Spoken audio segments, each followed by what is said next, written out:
So I welcome all of the panelists. We will briefly have each panelist talk about their research and what they do. And then I've got a few questions for open it up for discussion after that. And then we'll take your questions. Sarah, do you want to start? Okay, Elizabeth? Okay. Did you want to ask us questions first or present our slides first? I'm sorry. I'd like everyone to present their slides first. Okay, sounds good. So I'll just want to start by saying a lot of the work I'm doing, particularly in Africa and overseas, is related to the linkages between diarrheal disease and malnutrition, so poor nutrient absorption. And so you can, I think there's some other slides on the, or some other pictures on the bottom. Apologize that there was animations in there. And so I'd say over the last 2 decades now, we've been really looking at what are some intervention strategies to address both of these conditions. I put on here, the rotavirus vaccine, as well as oral rehydration salts have been things that have been widely deployed. And so if you can advance to the next slide, we've been focusing particularly over the last decade on introducing a food, rice bran, that we've seen having anti-diarrheal effects, being packed with different nutrients that are important for addressing malnutrition, and also have conducted clinical trials with rice bran as a supplement. And so it was a series of animal studies and preclinical models initially. But the idea is it's really become multidisciplinary in that it's addressed a food waste concern, so a food that's been largely wasted and used as animal feed that we're now repurposing as a co-product in human food production. I think I just had one more slide after this. It's been a pretty large collaborative effort, but I think really what I'd like to talk about is it's not just about the one study that we've done, but the process of building partnerships around foods and gut health has been the big theme. And the work overseas has been everything from very small molecules in stressing dried blood spots, using different unique sample sets, as well as all the way to running a community-based clinical trial. So that's just a summary of some of the work I've done. Looking forward to having further discussion. Thank you. Nathan.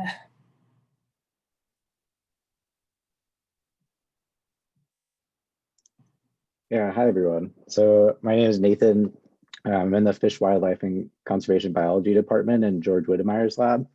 And I'm working with the Mara Elephant Project in the Masai Mara in Kenya to look at human impacts on the elephant population there.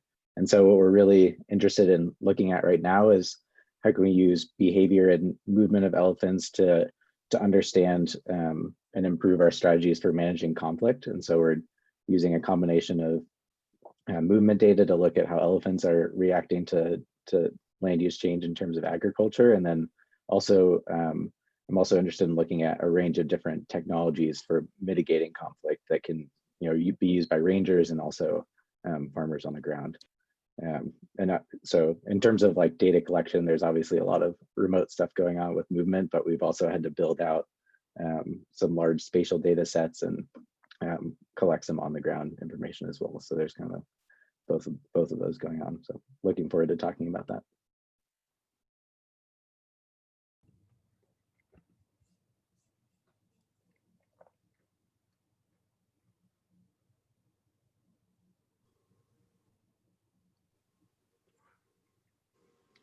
Hi, everyone. I'm waiting for my slide.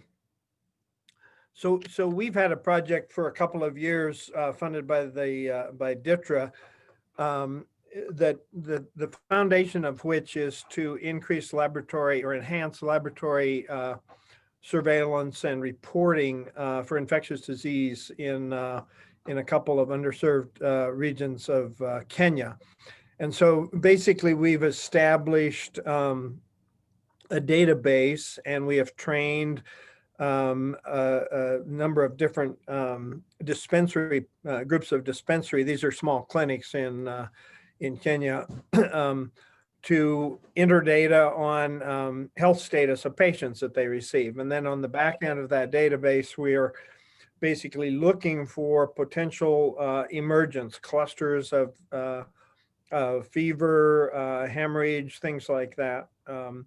And so that's the project that was well underway before we kind of had to stop everything in I think my last trip was in early January. Great. So Thanks, yeah, Dick. happy to discuss more of that.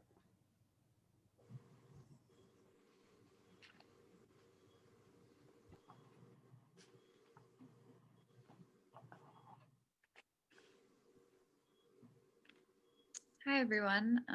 Yeah, so my name's Sarah, and I'm a fourth year PhD candidate in the graduate degree program in ecology. My advisor is Robin Reed out of the Department of Ecosystem Science and Sustainability. And I work with Nathan as well as Mara Elephant Project and some other collaborators to understand how changing land use as well as increasing livestock and human populations in Southwest Kenya, also Masai Mara, are impacting human-elephant interactions. And so I have kind of three things that I'm focused on to address these issues. One is using a camera trap network to look at effects of livestock distribution on elephant distribution and activity. We're also interested in how that is influencing movement and habitat corridors or movement corridors for elephants across the landscape. And the other component of this, of course, is in these areas where elephants are moving and might be important areas for maintaining elephant habitat connectivity. What is going on with the communities there on the ground? Are they experiencing conflict? What are the perceptions that they have about elephant conservation? And how can we use all of this information to prioritize areas for conservation landscape planning? Great. Thank you. Hey everybody, I'm Brian Foy. I have been working in West Africa for a while now, doing a lot of malaria research as well as some arbovirus research. What we're doing there right now is doing a follow-up clinical trial to a trial that we did back in 2015, which was called Rimdamol 1. This is called Rimdamol 2, or repeat ivermectin mass drug administrations for malaria control. This is a follow-up trial because it's double-blind, cluster randomized trial to look at something that we've been researching for a while, mass drug administrations of ivermectin given to people mainly for worm diseases, but we're trying to see if it controls malaria. Our first trial showed it has a strong potential to do so, and this follow-up trial is to test if it combines nicely with other drug interventions for malaria, like seasonal malaria chemoprevention, SMC, as well as distribution of bed nets. So we're currently working with around 3,500 participants in 14 villages. We just finished the second season of our intervention in Southwest Burkina Faso. I'm working on this trial. It's funded by the NIH with my colleague, Dr. Roch Debire, right there. You can see him in the picture. He runs the IRSS, as well as Dr. Sunil Parikh from Yale University to the left there. Great. Thank you. So I have a question for the panel, and it is the obvious one. How has the pandemic impacted your research activities?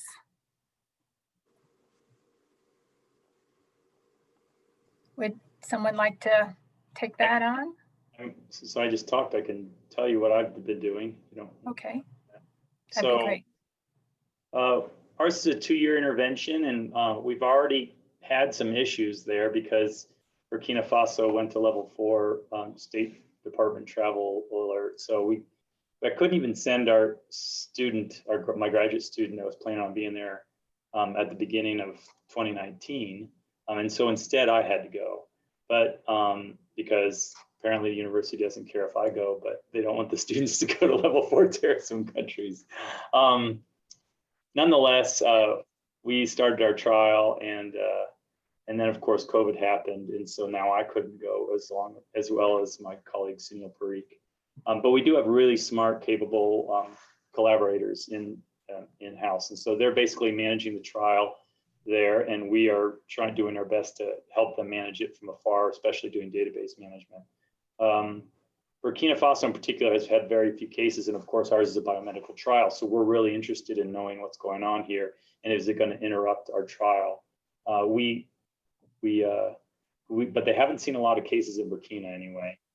We did request supplemental funds from the NIH to purchase PPE, including masks, doing hand washing stations in all our clinical villages, and other types of PPE. Unfortunately, we never heard back from the NIH. They're still considering it, even though we've been doing it all summer. So I don't know. We still went ahead, used our money to purchase this PPE to do our research. And we also retrained all our nurses so that they would be aware of COVID. They wouldn't be traveling back and forth. And before they started this season, they actually got a test beforehand so that we could ensure that at least in that initial movement of all our nurses into the villages for season 2, that they wouldn't have COVID and bring it into our villages. Great. Thanks, Brian. Anyone else? Well, this is Dick. I mean, on our project, a colleague of mine and I used to go over there 3 to 4 times a year. We've got some very good people on the ground, but I think it's essential for us as the management team basically to supervise things and interact with the people on the ground. And that of course has been shut down. I'm hoping to get, but so basically we've compensated by having, more frequent Zoom calls. As I said, a lot of our project is based on this internet based database. And so I get alerts every morning about what kind of patients they're seeing, what kind of clinical signs. And so we're able to keep up with things fairly well, but I'm very anxious to get back over there and interact with the people again. Great. Yeah, thanks, Dick. So the timing was really interesting for our work in the sense that last year I was on sabbatical in spending time in France, but I had been on an exchange with a lot of my African colleagues during September and October of 2019. And so I had quite a lot of time over there, which was great, but our work was being put on hold, for example, in Mali due to some political instability. I probably would have had better luck being able to go from the US than at the time from France, given some of the events that happened last fall. But we were in a real planning phase because our trial had completed, and we were still working on writing up some of the work or some of the outcomes, and still in the process of writing some of the papers. But I think the timing of me being over there was able to set up infrastructure in terms of developing rice bran was our goal at the time, and creating local products in Mali. And we were able to develop some of the supply chain needs for that. So I feel like when the pandemic hit, obviously a lot of the labs that we were working with had to shift some priorities to working on COVID, but the general infrastructure is there to really continue to keep planning. And we were able to still submit some grants this spring to USAID and most recently to Thrasher Foundation, so I think it was, it's been unfortunate in the sense of, I think we would have probably already started a feeding trial by now, but for the most part, it's just been able to give us a time to refocus on getting some of the work written up and submitting grants that probably may not have happened had we gotten started. Right. Yeah, good point. Thank you. Nathan or Sarah? Yeah, I would say, I'm sure we're both working in the same place, so we've gone through similar things. But I'd say, especially as like from a grad student perspective, you always want to be as involved as possible in your data collection, and ideally on the ground. So some of it has just been like getting used to a different way of collecting data. I think we're both fortunate to be working with a group that has an incredible amount of capacity on the ground to keep collecting data for us. They have a large ranger team and several field assistants who are very capable. So we've just mostly been coming up with new tools to collect that data and see it more quickly instead of just paper forms and stuff like that. But yeah. Sarah, do you want to add anything? Sure. Yeah. I mean, for me personally, I had actually planned my fieldwork to start at the beginning of 2020. So I actually had to return from Kenya at the end of March due to the COVID response with travel restrictions and airspace closure. And so my fieldwork I had to cut short. And as Nathan mentioned, the beginning of my fieldwork in early January and February, I spent a lot of time really solidifying my field team and, getting set up on the ground, getting those collaborations going. And so that really helped me to, be able to continue to make progress, even though I had to return to the US. And so happy to talk more about that, but that includes, a lot of remote communications with field teams and using, cellular networks and smartphone apps to help with data collection. And I did change my research plans. I cut, some of the data collection I was planning short, but getting that setup time allowed me to have that flexibility to change around. And while it's been difficult, it hasn't totally derailed all of my data collection. So Thank you. I have a quick follow-up question to this is, have any of you had problems actually funding some of your colleagues overseas because your funder doesn't allow that kind of funding out of the US? I haven't had any problems in that regard. Yeah, I Okay. have not had any problems either with money flow going back and forth. Yeah, okay. Yeah, me neither. I was able to keep paying my field assistant through the whole, through the whole summer. Oh, that's great. Okay, thank you. But I think Now- Kathy, to that point, having everything already set up and, Right. arrangements, I think that's a big reason why maybe there hasn't been, it's a matter of trying to start something new might be delayed or change that efficiency. Right. Yeah.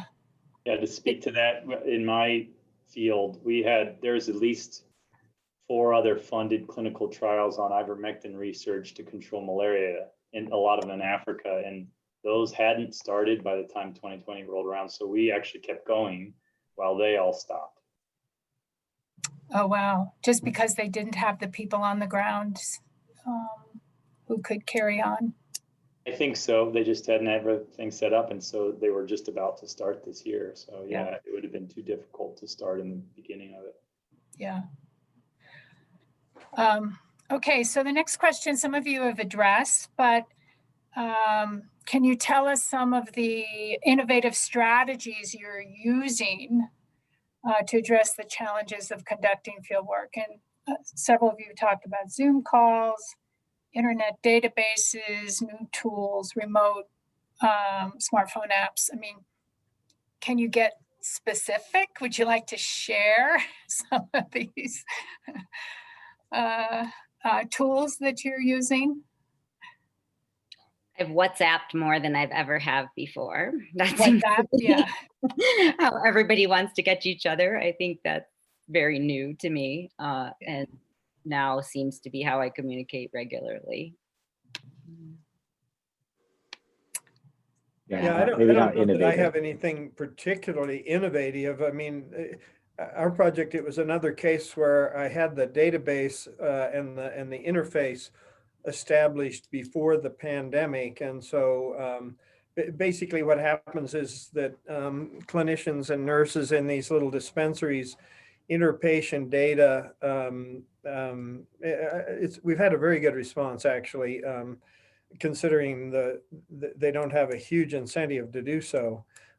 Anyway, they enter that, and then I get my colleagues and I get emails on every patient saying these were the clinical diagnoses, and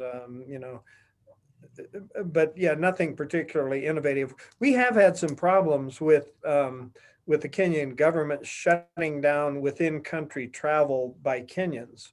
I don't know if some of the others of you have had that same kind of problem, but there have been periods where our program manager could not travel up to ECLO, for example. Nixon might want to add something there. He's calling from Kenya. Hi, Nixon. Hi, Kenny. Hi, Galvin. Yeah, hi. Good. Were there travel restrictions? Has there been travel restrictions? Yeah. It has been a big challenge because there was a restriction of movement from Nairobi to other part of the country. For example, if you are, for example, in Kitengela and you want to go to Amboseli, you cannot go because there is a roadblock in Isinya, there is a roadblock in Machakos. There was another roadblock after Kiambu in Kikuyu. Actually, you cannot go to Masai Mara or Western Kenya. You cannot go to like Samburu because there was another roadblock in Thika. Okay. So the only people who are allowed to move around was the people who they call it the people who provide essential services. Okay, great. Yeah. Thank you. Yeah. Okay, and other tools people have? Well, ours isn't really a tool per se, but we try to reposition ourselves because we're working with drugs that had early in the epidemic, and they still do, or pandemic, potential activity against COVID. So we spent the spring kind of scrambling, trying to write a supplement to our trial to see if, so in our trial, we give out ivermectin or placebo, but also all the children are getting a drug combination called SMC, which is seasonal malaria chemoprevention, containing a drug called amidiaquine. And amidiaquine is closely related to hydroxychloroquine, which you all probably are very familiar with. It's promoted by certain people in the political establishment as being the panacea for COVID early on. There is actually some evidence that amidiaquine might have some effect, at least in animal models. And some other people are looking at it in humans. We had a natural trial set up if COVID would happen to get into our villages, because we're already giving out these drugs in placebo and controls, or treatment and untreatment. It would have been a natural observable experiment. Unfortunately, they didn't fund us, but we're still going to try to look at our cross-sectional blood samples from before and after. If COVID did get into our villages, we could get a sense of whether these drugs might have an effect on prevalence of disease or virus. Great, thanks. Anyone else? Yeah, well, I think WhatsApp has definitely been not really innovative, but WhatsApp is great. I think the survey tool that I found really useful is Kobo Toolbox. So even before the pandemic hit, I had been talking with Mep about how to transition we were collecting, especially the conflict data was all on paper forms, and we've been talking about different ways to transition to more phone-based things, and the pandemic ended up forcing things. But basically, I used Kobo Toolbox to run a crop survey that ran from like February to August, and then we're still in the process of using it to collect land cover data, both Sarah and I. And it's just a really good platform in terms of like really easy to design a survey, and then also, the data gets collected on a phone, and it can run on any cheap smartphone. It doesn't take doesn't take a powerful phone, and then it all syncs back to the cloud, so you can see that data even daily if your field assistant has good service, and it allows you to clean the data on the website. You can see the data on a map. They can take pictures with the form, so it's basically makes the validation process a little easier, especially if you're I know, like, I didn't think I had enough time with my field assistant to train him, but then the Kobo platform helped with all the validating of the initial forms to make sure everything was running smoothly. Oh, that's great. Thanks. Anyone else? Okay, thank you. So my next question is, what do you think are some of the long-term implications of the pandemic for your field research and research more broadly? Or we're going to have a vaccine and it won't matter. I think one of the things that we started doing right away in the pandemic in our communications was and realizing that future trials were going to be probably delayed or put on hold and what could be piloted or not. We were just trying to align maybe sample collection. So for some of the work I do, I said, well, it's critical that for some of the COVID work that our team had to transition into, maybe you guys could start collecting stool samples and just a matter of being able to collect and store during the early part of the pandemic and through it while we're still planning our stages. So there's been some kind of, in one particular site, we've been able to still do some sample collecting, even though they're not doing active interventions. So that might provide some baseline information in terms of the levels of infection in the community or not. But also just understanding diarrheal disease and not stopping our interest in looking at the impact that community's, the impacts that they're having. I mean, unlike in Africa, some of my work in Latin America, though, they didn't really stop much. But yet, so I work in Guatemala and in Nicaragua, and they had very different scenarios where everything stopped in Guatemala at the site we were working because it was heavily reliant on people from teams from Colorado getting work done down there. Whereas in Nicaragua, the team we have is fully set up and local. And so they were able to continue, so I think I've noticed a big difference in terms of where they've been really reliant on us bringing students down or having public health students and things like that involved, from here versus where we've been able to, tap into more of the locals being involved in the collection. Yeah. Great, thanks. Anyone else? No. Well, for malaria, we're all worried about how COVID interacts with it. And I think the TB and HIV folks are too. And there was many editorials and opinion pieces being written about how if COVID really emerges hard in a lot of places, we're going to have trouble keeping our gains that we have made against malaria across southern half of the continent. I think that has not shown to be the case to a certain extent, but that's also because a lot of countries, or at least don't seem to be as affected as we thought might be the case. But I kind of believe that's just more of a delay. We just had a huge outbreak in the Gambia. And of course, Southern Africa, South Africa has had a large outbreak. It seems to be only a matter of time. And I don't think we should be relying on a vaccine that much, because how quickly are these vaccines going to get to places where people might need them in rural areas? It's going to be a year plus, I can guarantee you. So there's a lot of concern, but there's also a lot of opportunity to look at, for example, TB affects lung function. How are patients going to, former TB patients or current TB patients, going to be able to deal with COVID and things like that? So infectious diseases sometimes have interesting interactions amongst each other, and we might find good things and bad things regarding COVID. Great. Can I say something? Maybe just my observation is that in Kenya we've been having a bigger challenge, especially for the people who have been on ARVs, retroviral drugs. Take an example: if someone has to access the hospital in the city, now they cannot travel to the city because of all this COVID restriction. They are also vulnerable to those diseases, the condition.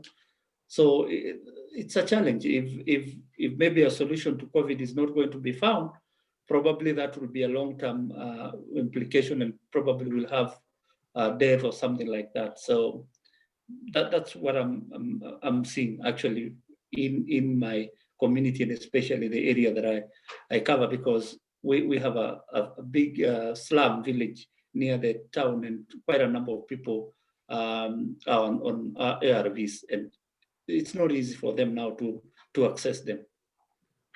Right. Good point. Thank you.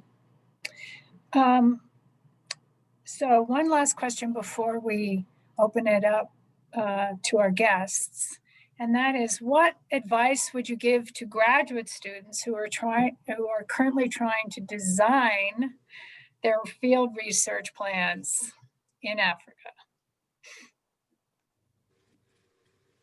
I'm happy to start with that one because it's my experience as well right now. I think the biggest piece of advice I would give is really seeking to work collaboratively. And, that includes both with researchers locally in Colorado or at CSU, but also in your study area. And so I know it can sometimes be difficult to get those initial collaborations up and running, but I think that's probably the most important thing.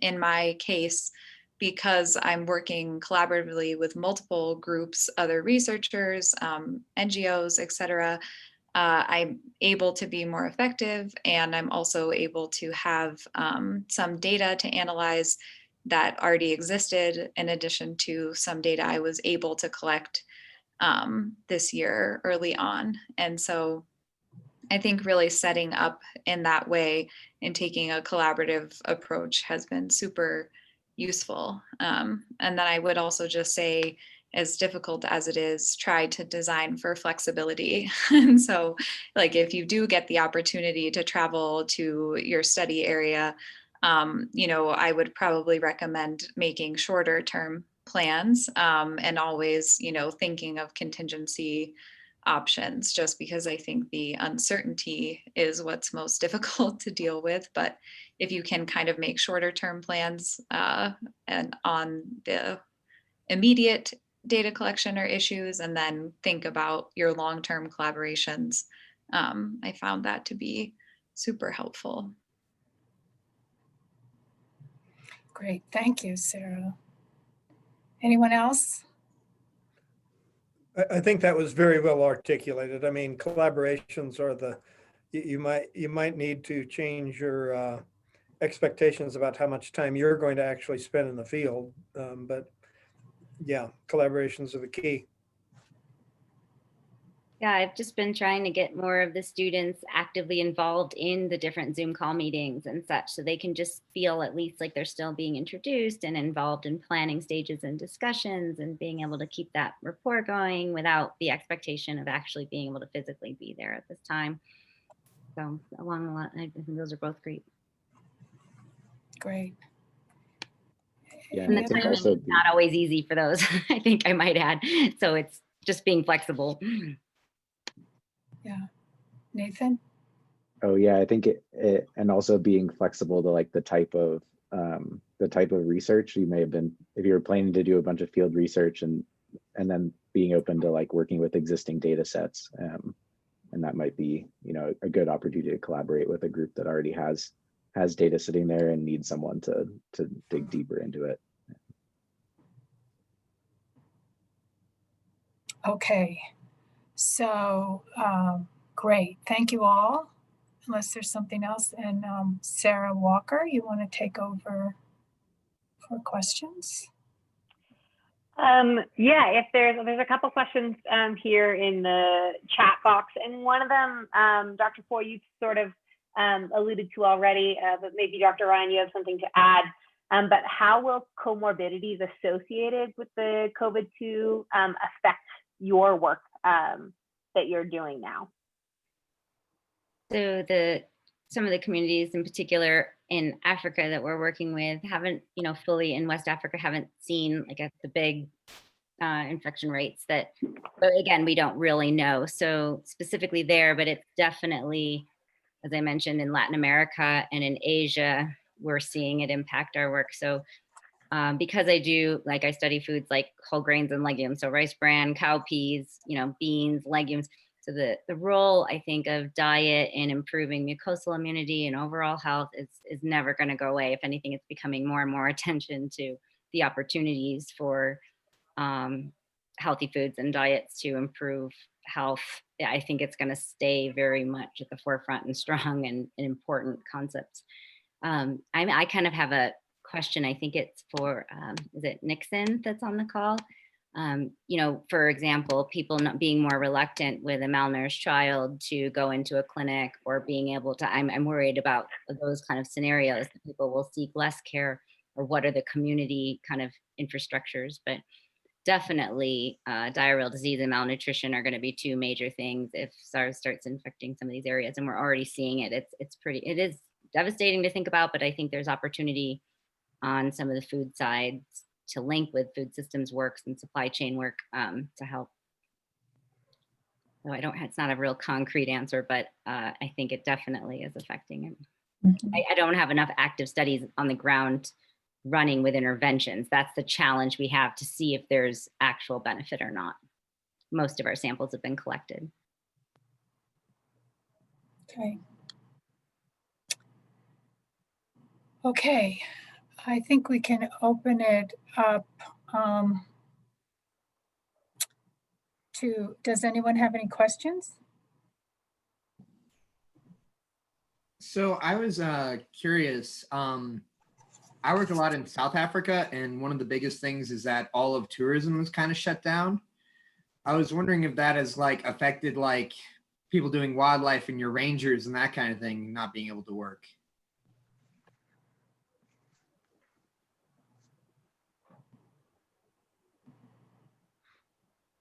I do. Yeah. Oh, I was just going to say, at least in Masai Mara, Kenya has also experienced, a bit of collapse of ecotourism during COVID, and it definitely has caused some financial issues. I'm sure Nathan can also speak to this, but at Mara Elephant Project, because they're kind of a unit NGO, they have their own funding, but the broader infrastructure for conservancies and funding for rangers and all of that, I think has been impacted. I have a question I'd like to ask, or an observation that I'd like to make, then a question for Elizabeth. The observation is, it seems like it would be highly irresponsible for anybody from the United States to go to Africa. I mean, we're the hot spot in the whole world. And, some of these countries have had very low infection rates. And when they have had infection rates, like the first cases in Nigeria, they were from outside influences, from Italy, travel from Italy, I think, or Germany, whatever.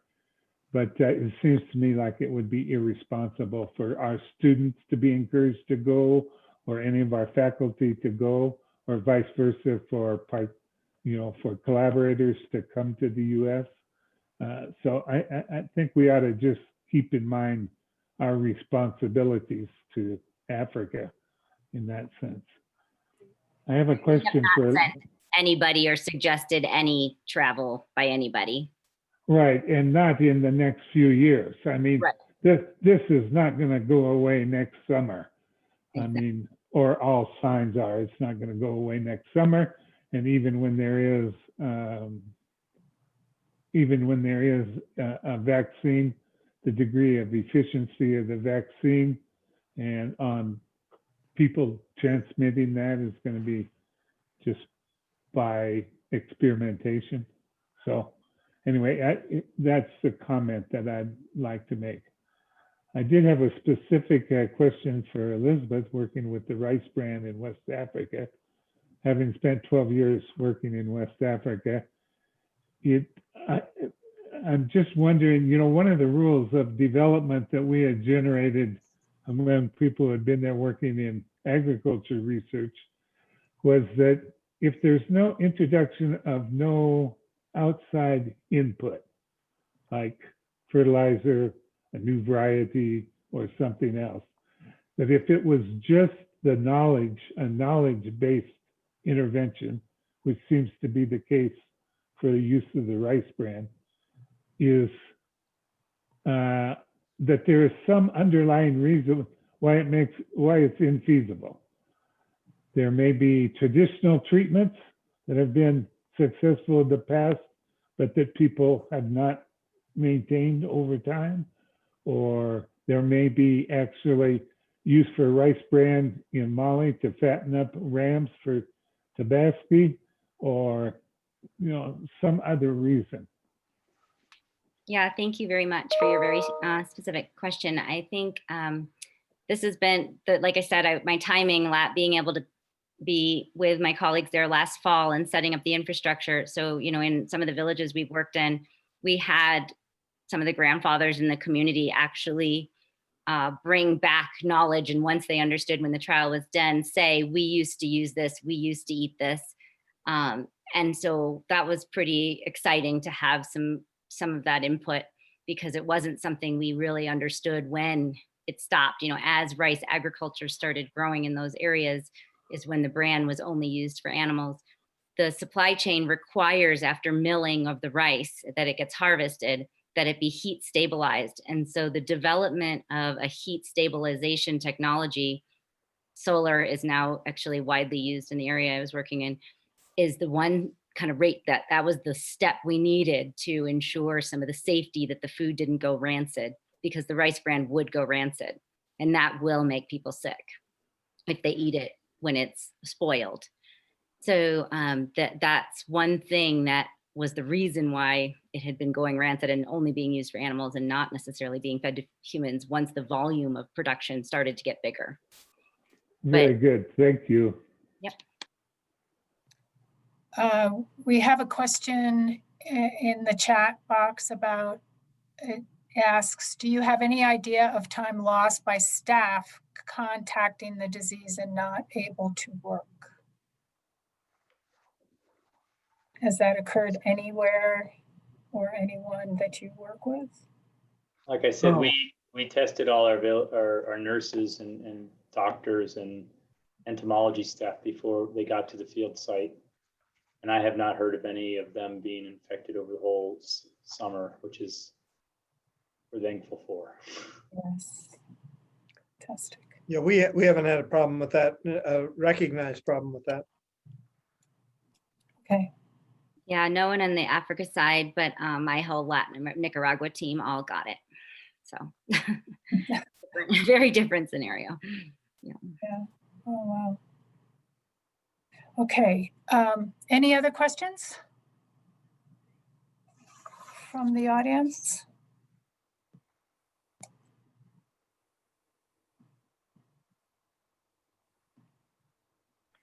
I have a quick question for you all.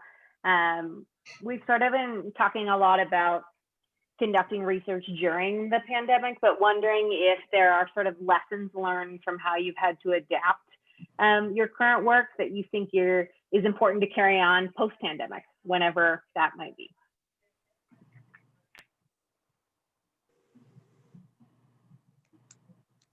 Nothing's occurring to me. I'm out of ideas.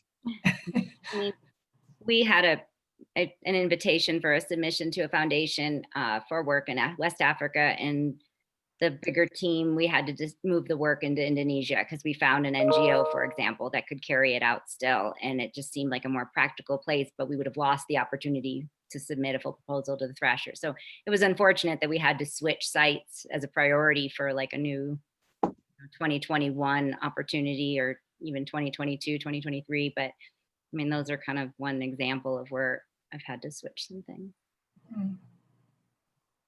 I would say, we set up hand washing stations in each of our villages and remote locations, just to try to increase our sanitation for both our workers as well as the villagers themselves.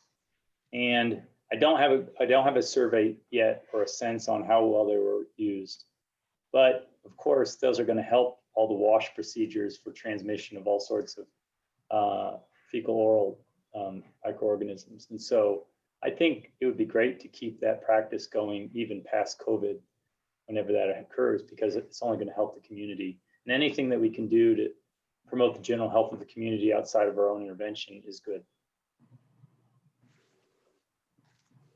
I think just in terms of how research gets conducted, I hope it kind of drives home the point of the importance of collaboration and building really strong teams on the ground that can carry out the work without you there, because that should be the long-term goal of all of this. In the end anyway, is building local capacity to do this stuff. Anyone else? Yeah, I actually have two questions, one for Nathan and Sarah.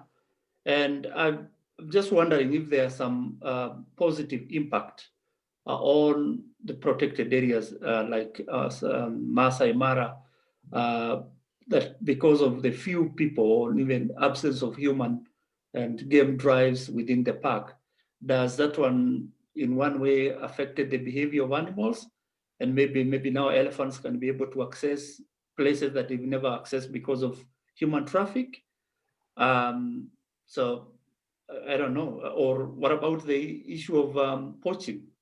You know, was there any reported cases of poaching because of few people, you know, in the park or what? And then my second question is for Brian and the other team that is dealing with the diseases. One of the things that we've noticed in Kenya is that the level of fever and other flu has gone down. This one has highly attributed because of the behavior of people hand washing hands. So the effect of you know, the hygiene level is very high, and the level of the diseases like fever and flu has gone down. I don't know whether that's the same case in West Africa and other places. Okay, two different questions. The first one about elephants, Sarah and Nathan.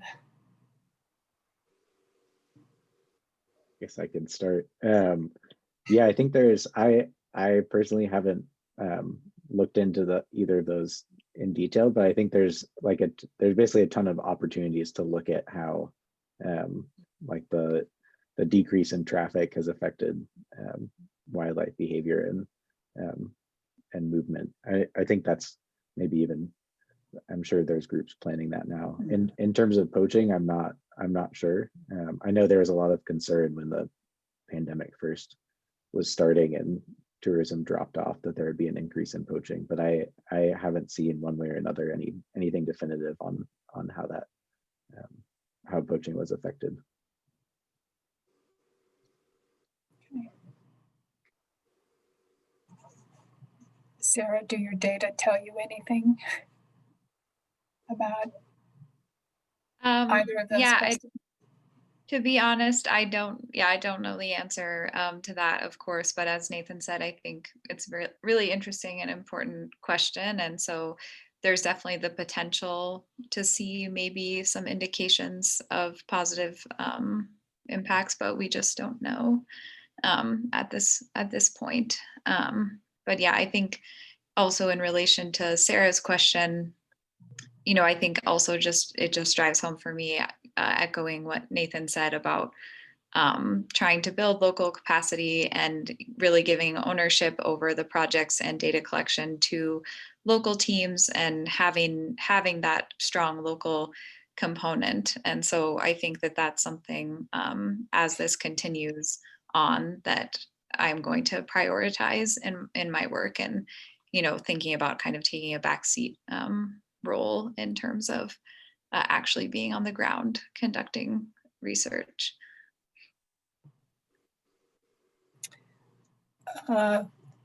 We did have one question at registration, which is kind of follows up on some of the questions or some of the issues that were just brought up. But has there been any reluctance on the part of the people that you're working with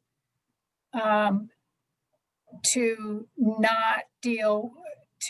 have a reluctance to deal with the data collectors, even if they're local? Is there any reluctance on the part of the population not to interact with the people that are your collaborators? Or is that? We haven't seen any of that. Okay. Yeah, that's not a concern. Yeah.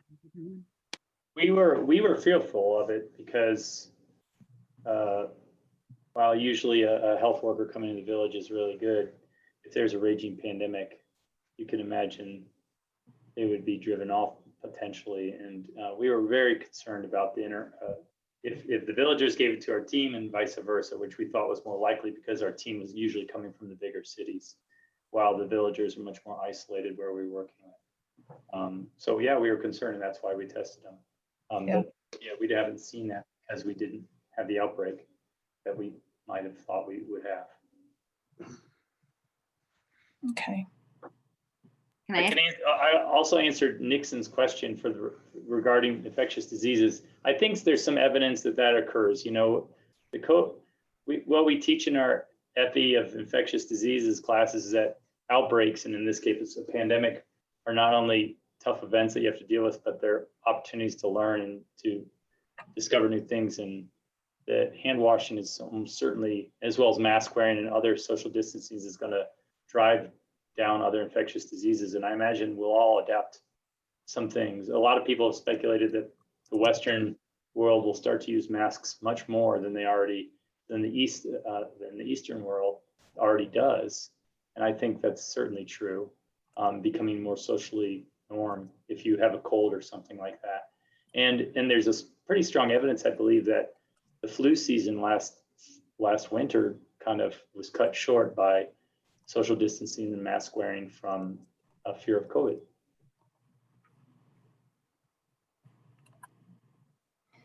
Great, thank you.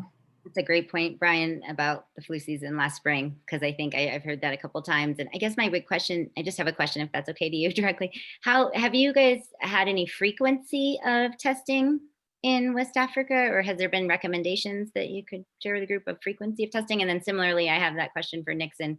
What is the current, right now, decisions on frequency of testing? I don't know it exactly. I know that our collaborators at the IRSS and Bobo Dioulasso, they're the country level coordinators for COVID testing for Burkina Faso. So they're doing it all. But I don't know what is this, how they bring people in for testing. What is the diagnosis? Is it anybody can come in, or do you have to get some sort of doctor's note? I don't know that.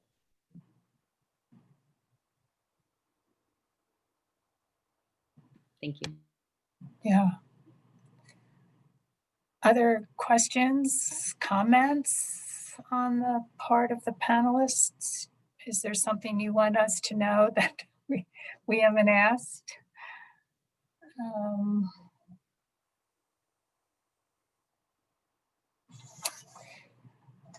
I think we've got some great ideas, especially for the graduate students in terms of how to manage doing international field research in difficult times. And that's really encouraging, I think. So, anyone else? Okay, our time is about up.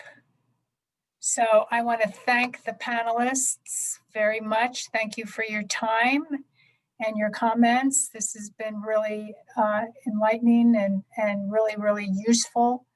And so thank you all for being here on behalf of Sarah Walker and myself, who's done all the organizing for this. So thank you all.